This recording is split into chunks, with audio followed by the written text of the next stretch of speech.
It's now my pleasure to introduce to you our Convocation keynote speaker. Brian Treanor is Professor of Philosophy, Charles S. Casassa Chair of Social Values, and Director of the Academy of Catholic Thought and Imagination at Loyola Marymount University. A nationally recognized scholar, Professor Treanor is the author or editor of 6 books and many scholarly articles engaging a wide range of issues, including hospitality, environmental virtue, narrative identity, and human embodiment. As a teacher-scholar at LMU, he has been awarded the President's Fritz B. Burns Distinguished Teaching Award, was chosen twice as the ASLMU Professor of the Year, chosen as Greek Council Professor of the Year, and Honors Program Professor of the Year, among others. He is deeply committed to teaching undergraduates, teaching regularly in the core curriculum, and offering challenging and engaging electives in philosophy and environmental studies. Ladies and gentlemen, please welcome Brian Treanor.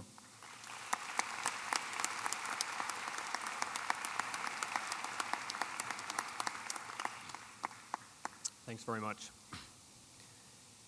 Henry David Thoreau began one of his most famous public addresses, which comes to us as the essay Life Without Principle, with a warning to his listeners. As the time is short, I will leave out all the flattery and retain all the criticism. Finding myself in a similar situation, let me warn you that today I will be forced to leave out much of the flattery, even if it's deserved, in order to retain not a criticism, but a challenge. There are many, many things I wish that we could discuss today. However, because the size of our gathering prohibits discussion, and because I've been asked to speak at the freshman academic convocation, I want to offer some brief and incomplete reflections on why you are here and what you should do while you're here. So let's start at the beginning. What is a university education, and particularly an LMU education, supposed to be about? At any university, even the worst university, you can get away from home and stretch your wings. Indeed, you don't even need to go to university for that. At almost any university, you could get a degree that would increase your earning potential. But if that's all you want, you could be at any other university. What's distinctive about the sort of education offered here at LMU? Here we run up against the first of a number of popular myths that the main point of a university education is to prepare you for a successful career. Now, while I do want you to get a job that will be reasonably well paid and secure, and more importantly, a job that you find intrinsically rewarding, and while I do want LMU to help you with those practical aims, today I want to suggest that the main point of a Jesuit liberal arts education is something else entirely. The primary goal of a liberal education is not to help you to get a better job, or to earn more money, or to accumulate vast amounts of factual knowledge, or to train you to do a specific task exceptionally well. Etymologically, the liberal in liberal education comes from the Latin libere, to free, as in to liberate. So a liberal education really has to do with freedom, and more precisely, a liberal education frees you. It frees you from yourself, or put another way, frees you to become yourself. It frees you from yourself in the sense that it helps you to overcome your own prejudice, narrow-mindedness, and parochialism. We've all got it. Opinions, beliefs, and even facts which, on reflection, you think, believe, or know without any firm foundation. For example, why, exactly, do you think what you think about political and economic systems, about justice, about God? Is it because you've tried to fairly assess the arguments and developed well-articulated reasons for your position? Or is it simply because an accident of birth and circumstance placed you in an environment that praised a particular political or economic system, a particular conception of justice, and a particular view of God?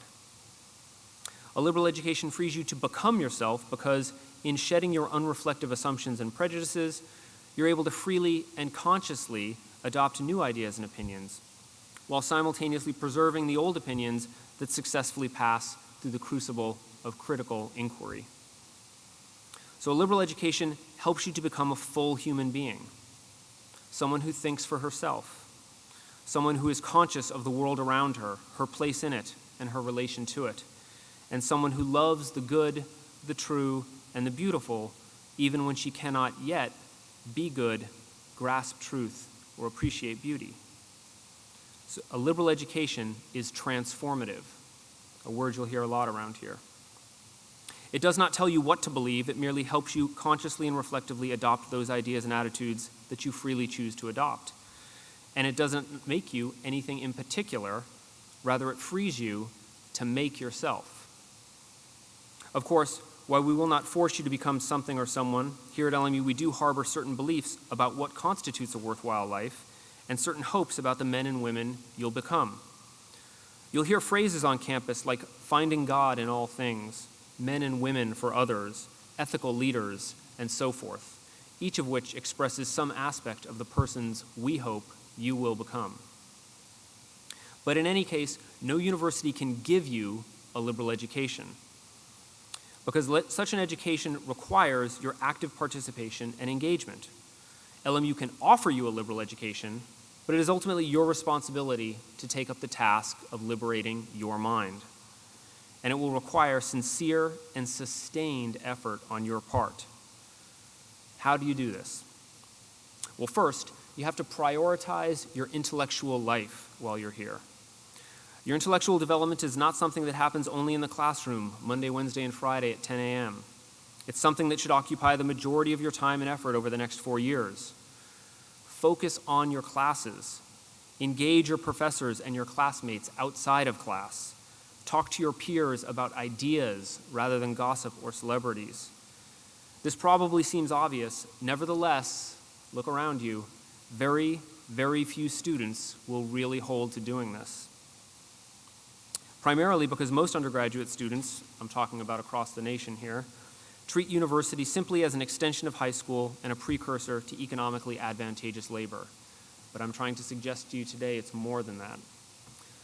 To help you focus on your intellectual life, let me burst another myth about college. The idea that you should get as involved as much as possible while at LMU. That's crazy. In high school, you were told to get involved so you could build your resume. But here you should be concerned with building a self, yourself. Yes, you should explore and expand your intellectual horizons. Yes, you should try new things, but your commitments must be focused. Many people, including people at LMU, complain about being overcommitted, when the real problem is that they are, as a colleague once told me, undercommitted to too many things. As Thoreau would have it, simplify. Get rid of the inessential so that the essential can speak to you. You can only pursue at most a handful of things if you want to do them really well. And given the time and the money you're spending to come here, the first and most important of those things should certainly be your intellectual development. Second, embrace the core curriculum, which will require you to take courses that you would not choose for yourself. This, if you let it, will broaden your intellectual horizons, whether you're a philosophy major taking a biology course or an engineer taking Brit Lit. Be on alert. Epiphanies can appear in small, seemingly insignificant ways, and one great idea in a class where you least expected it can, if given careful attention, be enough to change your life. But note that even in a good core curriculum, not everything's required. So stretch yourself. Take a foreign language, at least to a level of conversational fluency. If you can, study abroad, but make sure you actually study abroad. Don't engage in student tourism. So a summer is good, a semester is better, and a year is better still.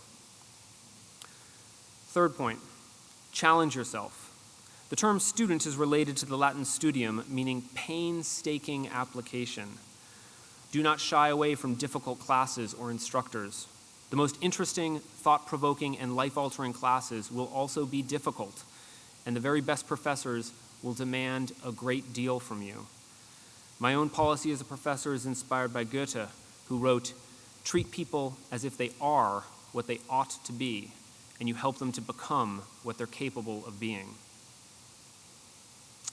But I'm sorry to say that if you want a good liberal education, you're going to have to fight for it, even here at LMU, every day for the next 4 years. You'll have to fight against a society that tells you a university education is purely about competitive advantage in the job market, and that any class that does not pay dividends measurable in dollars is a waste of time. You'll have to fight against some of your peers, since some of them will not be prioritizing their education and their intellectual life. And you'll have to fight against your own fears, fears about what you're supposed to do with your life, fears about social expectations, fears about what constitutes real success, and more. There's one other thing you should consider during the next 4 years: who you want to become. There are relatively few changes in life that afford you the ability to make a break with your past. Of course, we can never fully escape our history, nor should we always seek to do so. But there are moments of relatively radical rupture that afford a certain freedom, and moving out of your parents' home to attend university is one of them. Arriving here at LMU, nobody knows what sort of person you were in high school, and people don't have any expectations about who you are and what you have done. The upshot is that you don't have to step into whatever role you played in high school: the class clown, the jock, the partier, the loner. Here you can start the project of making yourself the person you want to become, without the accumulated weight of the person people expect you to be. That is a remarkable opportunity that arrives relatively few times in the course of your life. So who do you want to become? If you don't sort this out for yourself, you will become by default some version of what most people in our society are: unreflective, hedonistic consumers. You should think very, very carefully about whether that would really make your life worthwhile, even if you become very successful at it. Varied sorts of research suggests that people are quite bad at predicting what will actually make them happy in the long run, and as a consequence, many people spend a great deal of time and energy pursuing things that are ultimately not in their own best interests. Read some philosophy and literature to get a sense of what sorts of lives might be meaningful. Then read some history, economics, and psychology to complement those insights. You need to think about what you want so that you have some sense, however tentative, of what you're aiming at. Once you've got that goal in mind, you can work on achieving it. Fortunately, Aristotle tells us that most of the characteristics that we admire in great people are in fact habits, cultivated to the point that they become character traits. If you want to become more disciplined and studious in order to benefit from what LMU has to offer, just start acting the way that a disciplined and studious person acts until that becomes a habit, and then stick with the habit till that becomes a settled character trait. You should also think very carefully about the people with whom you choose to be friends, as they'll exert an extraordinary degree of influence on the person you will become. When you're a freshman, it's all too easy to focus on how fun it is to stumble from a weeknight party with a junior or senior in the organization you hope to join. However, you ought to be asking yourself an important question as you laugh at the drunken antics of an upperclassman stumbling around at 2 a.m. the night before an exam or other commitment. Not, isn't he fun to hang out with, but is that what I want to be in 4 years? Here, let's address another myth, that college is the best 4 years of your life. Pause with me just for a moment and reflect on how truly pathetic that idea is. If that myth is true, you're going to peak at 21 years old, and it's all downhill from there. That certainly has not been true in my life, and I hope it's not true in yours. So while these years can be extraordinarily satisfying and rewarding if you invest the thought and effort, let's hope they're not the best. The idea that college is the best time of your life leads students to overvalue the things that college students supposedly do more than postgraduates: drink, party, and experiment in the ways associated with that scene.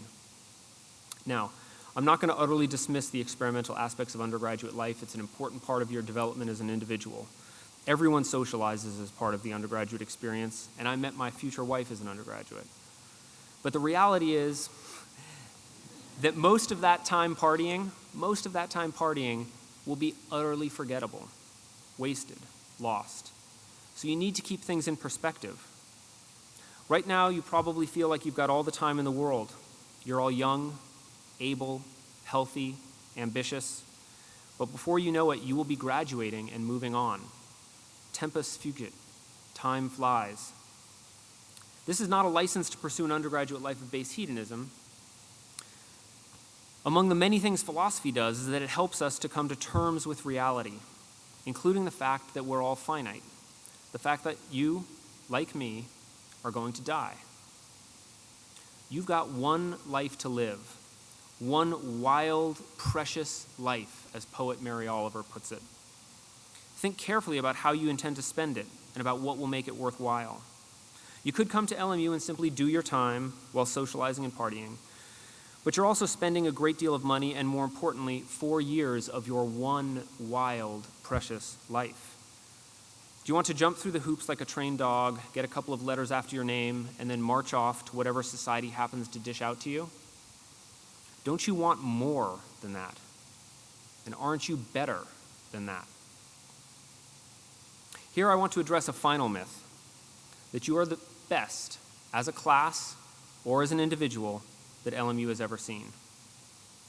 You've probably been told this repeatedly by our recruiters. The class of 2019 is the most selective, most accomplished, most whatever that LMU has ever admitted. However, while I'm sure you've all done impressive things, both inside and outside of school, that, frankly, is the past. It impressed us enough to gain admittance, but now that you're freshmen, we expect more of you. In Middlemarch, George Eliot notes that there's a certain sort of reputation which precedes performance, and that in many cases this constitutes the larger part of a man's fame. She's making a distinction between promise, which you all no doubt have, and performance, which remains to be seen. In the same novel, one of the more admirable characters, Mr. Fairbrother, receives a choice position as the vicar of the parish at Lowick. His mother, much like all of our mothers, says proudly, "The greatest comfort, son, is that you deserved it." How many of you have heard similar things from your parents and mentors about your admittance to LMU? You deserved it. Well, no doubt, I don't disagree. But Fairbrother, all too aware of his own virtues and vices and of the vagaries of the world, replies, "When a man gets a good birth, mother, half the deserving must come after." Fairbrother recognizes that whether or not he deserves his new position has just as much to do with how he performs in that new position as it does with how he performed before receiving it. The same holds true for you and, frankly, for me. In your case, it's up to you to demonstrate that LMU was right in offering you a position here rather than someone else. And it's not your past achievements that will do this. Half the deserving is still to come. At this point, what you've shown us is that you've got potential, but unrealized potential is the most common commodity in the world. I hope that you heard these brief words in the spirit in which I've offered them to you. Not as a criticism, but as a challenge. A challenge to squeeze every last bit of value out of your 4 years here, and a challenge to become the very best version of yourself that you can become. If this sounds like a big task, it is. It's a lifelong task. And reflecting on that task brings to mind some advice given by the Roman statesman Seneca to a friend who asked about such daunting projects in the context of a finite life. So Seneca wrote the following: "The majority of mortals, Paulinus, complain bitterly of the spitefulness of nature, because we are born for so brief a span of life, and because this space that has been granted to us rushes by so speedily and so swiftly that all save a very few find life at an end just as they're getting ready to live. It is not that we have a short span of life, but that we waste much of it. Life is long enough and has been granted in sufficiently generous measure to allow the accomplishment of the very greatest things if the whole of it is well invested. But when it is squandered in luxury and carelessness, when it is devoted to no good end, forced at last by that ultimate necessity, we perceive that it has passed away before we were aware of its passing. So it is, the life we receive is not short. We make it so. Nor do we have any lack of it, but are wasteful of it. One man is possessed by a greed that is insatiable, another by toilsome devotion to tasks that are useless. One man is besotted with wine, another paralyzed by sloth. Many are kept busy in vain pursuit of other men's fortune or in complaining of their own. So surely does it happen that I cannot doubt the truth of that utterance which the greatest of poets made with all the seeming of an oracle. That part of life which we really live is small, and all the rest of our existence is not life, but merely time. Let me conclude then by inviting you to live, to really live the next 4 years in pursuit of intellectual excellence, rather than to merely pass the time carelessly, waiting for your life to begin, waiting for your life to begin. This is it. This is your life, here, now. And finally, let me be among the first to welcome you, not as applicants or admittees or even as students, but as budding scholars and intellectuals, whatever path you choose for your life. Welcome to a several thousand-year tradition with contributions from every culture in every corner of the globe called human inquiry.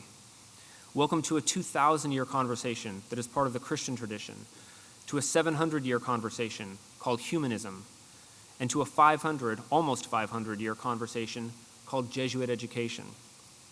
And finally, welcome as the newest participants in over 100 years of conversation, investigation, and collaborative inquiry here at Loyola Marymount University. Thank you.